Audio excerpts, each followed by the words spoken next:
Okay guys, so today I have a very quick video for you on how to adapt your playstyle post-siding and also how to play around certain interactions your opponent throws at you, such as Fool Us. This is game 2 against Blue Eyes where I've lost the first game, so now I'm going first post-side. If we take a brief look at my hand, the hand is pretty good. So we have our best monster starter, we have our best spell card starter, we also have Foolish Burial Goods, which is full Diabells into Vengeance Engine, or if we get to those things anyhow through the rest of our engine, then we can dump Black Goat Laughs, or post-side Dragon's Mind, which is probably the most popular card to dump with this post-side in White Forest. We also have Deck Devastation Virus, so we have hard drawn one of our best cards for post side. So this is the one where you destroy all monsters with 1500 or less attack in your opponent's hand and that they draw and control. So it's really, really strong against lots of different types of decks. So here I start my turn by going LZ and pitching Sinful Spoils of the White Forest, because you normally start with this card anyhow, and I don't want to Dark Lock myself yet, so I'm not starting with Witch of the White Forest. And of course, I'm also not starting with Foolish Burial Goods, dumping Curse to get Philia to go Diabells and Vengeance, because those are the cards we care about most, and so we save those for last. So here we are starting with a thing that we don't actually need to resolve, and we're checking for stuff like Ash, etc. So here we search for Sylvie of the White Forest. We reset our Sinful Spoils of the White Forest. Now we can normal summon Sylvie and search here.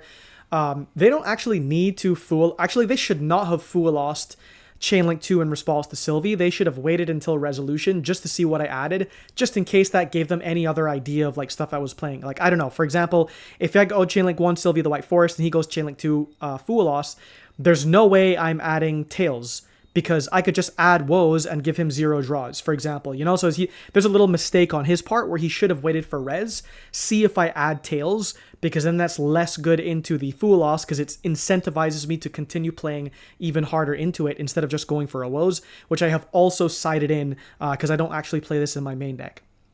So now that he's shown me that he has Fool loss and I decide to change my search target to Woes, because I may have been going for Tails, I now have a decision to make. So you could actually full send, not just into Diabell Queen, but actually all the way through your Azamina stuff and give him a ton of draws if you think your opponent is on the like 9 Charmy main deck and all of their non-engine is basically fake. Because even if they draw 20 cards, there's nothing they can really do against your full board, especially post-side. You know, there are only so many cards you can actually use before you run out of your in-archetype engine stuff. So that's one thing you can do if you're making a call that that's what your opponent has. You can also just give them 2 draws, or 1 if you just make Arciela, but 2 draws if you go into Diabell Queen, skip the Azamina stuff, and then just end on the Diabells and Vengeance. So those are all different things you can do, but when I have a decent hand that I already have interactions in, I usually prefer to give them 0 draws because my interactions are good enough that I would rather him not draw some like weird type of out that I don't expect. So here I go for Witches of the White Forest because I'm not going to use any of my Azamina stuff, so it doesn't really matter that I'm locking myself here. And the reason that I Witches for Diabells instead of using Burial Goods is specifically because I value Dragon's Mind being dumped off of Burial Goods far more than basically anything else like a Black Goat Laughs or something like that. So I want to save this for the Dragon's Mind. And also, if for some reason he had held an Ash or something for this card and he didn't use it on the LZ because maybe, you know, he wanted me to play into the Fool loss and so he didn't want to stop me early, but now he sees that I'm not going to play into the Fool loss and now he ashes the Witch's Hair, I would still be able to decide to go Foolish Burial Goods, dump Curse, Curse give me Philia, Philia give me Diabells the White Witch, and then I could go into the Vengeance that way. So this is just the better sequencing for what's going on right now. Okay. So now I Diabells and send the Witch of the White Forest, and I dump Curse, and Curse can give me Philia, and now the Philia can give me Vengeance, and I think actually I've made a small mistake here, because the opponent already knows that I have searched Woes off of the Sylvie, so maybe I should have kept Witch of the White Forest, because remember, this has the niche effect where the first time each White Forest monster you control will be destroyed by battle each turn, it is not destroyed, and that probably won't come up, but, you know, why not keep it for free? Also, there is the effect that could come up where I can make something a tuner. This maybe could be relevant on like the crackback or something. And it doesn't really matter if he knows exactly which spot the Woes is in. I don't really think it's that important. So I think I made a slight mistake here in terms of my resource economy. Okay, so now I go Foolish Burial Goods. I dump the Dragon's Mind. And remember, if you... Where is it here? So if this card is in your graveyard, you can pay 2,500 life points, set this card, but banish it when it leaves the field. And then the actual effect is when a spell or trap card or monster effect is activated while you control a monster with 2,500 original attack or defense, which obviously we will here with all these monsters, then you can negate the activation, and if you do, destroy that card. It's a counter trap. So this is an extremely powerful card. You could even easily play this as a 3-of in your side deck because you don't even mind drawing into it, using it as fodder, and then just resetting it for free. Okay. So now I set my my woes and I set my deck devastation virus, and I'm not so worried about keeping stuff in my hand in case of a lightning storm or whatever, because I would just dragon's mind the lightning storm and then keep the rest of my stuff here.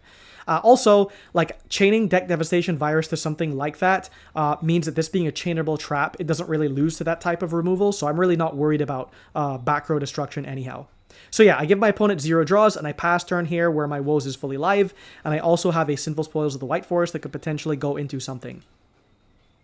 Okay, so now my opponent has drawn. They start with a Dark Ruler, and actually, I think I've made another mistake here. I wasn't really paying attention, but I probably should have started with Deck Devastation Virus, because I could look at my opponent's hand first, you know, stop him from making whatever play he may have started with in main phase 1, but also just have knowledge of how I should be reacting based on what's in his hand. But I was kind of just not paying attention here, and so he goes Dark Ruler first, and then on resolution I'm like, oh wait, I wasn't paying attention to the game, so now I have to Deck Devastation Virus and Tribute my Vengeance, which is negated. And I accidentally clicked off a little too fast there, but we see that he has Lightning Storm, Sage with Eyes of Blue, which is going to go to the graveyard, True Light, and Thrust. So I don't need to make the Thrust live. If he goes Lightning Storm, I can just Dragon's Mind it, and he doesn't really have anything he can do against my board. So now he'll Lightning Storm, calling spells and traps. I Dragon's Mind, it's banished when it leaves the field, and he scoops here. So the point of this is not to show you, oh, this is such amazing gameplay that's super interactive. It's just to show you that post-side, your game plan should change a little bit, and you have to be prepared to adjust the board you're going for to focus on the actual super high-value stuff that is the real counter to what your opponent is doing, instead of just, how can I do the basic Azamina ladder every single turn. Okay, guys, that's it for now. I'll probably do some more videos on side patterns and side strategies. If you have any suggestions, let me know. If you want to join the Discord, please do. Thanks for watching.